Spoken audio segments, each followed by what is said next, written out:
Alright, we got the Blue Jay Wi-Fi FPV drone here, Force1 made by UDIRC. We're going to go ahead and open it up. It's Wi-Fi, there's an app you can download, it goes right to your phone. Drop something on the floor there, we'll find out what that is. Extra props, battery, a screwdriver. Here's our drone. Get these fancy guards so you don't wreck into the tree.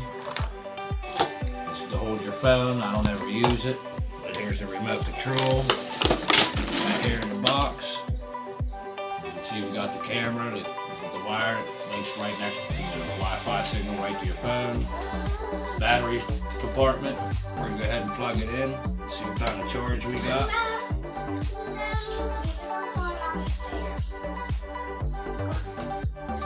Maybe not. And turn the switch on. There we go.